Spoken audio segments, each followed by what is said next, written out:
তাই প্রতিটি পশুর গলায় ছুরি চালাবার আগে মানুষের মধ্যে যে পশু মনোভাব থাকে, মানুষের মধ্যে যে পশু স্বভাব থাকে, এই পশু মনোভাব নিয়েই তো মানুষ আজকে ঝগড়া, মারামারি, কাটাকাটি, বিশৃঙ্খলা করে।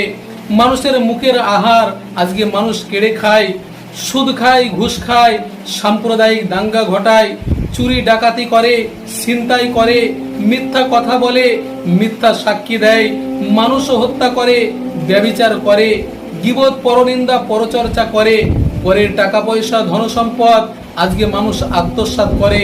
সেই জন্য প্রতিটি পশুর গলায় ছুরি চালাবার আগে এই অঙ্গীকার করে আমাদের কুরবানি করতে হবে যে আল্লাহ গো, পশুত্ব মনোভাব নিয়ে, পশু স্বভাব নিয়ে যত রকম অন্যায় করেছি, যত রকম পাপাচার করেছি তা আর করব না।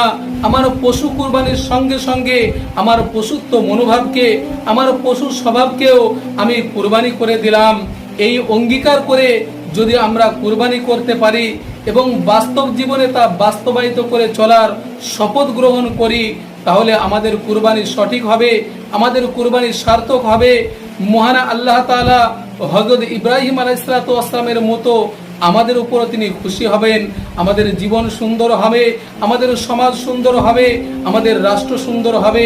সেই জন্যে আসুন মহান আল্লাহ তাআলা আমাদের সকলকেই কুরবানির প্রকৃত উদ্দেশ্য, প্রয়োজনীয়তা উপলব্ধি করে সঠিক নিয়তে কুরবানি করার তৌফিক দান করুক। সকলেই বলি আল্লাহুম্মা আমিন, আল্লাহুম্মা আমিন।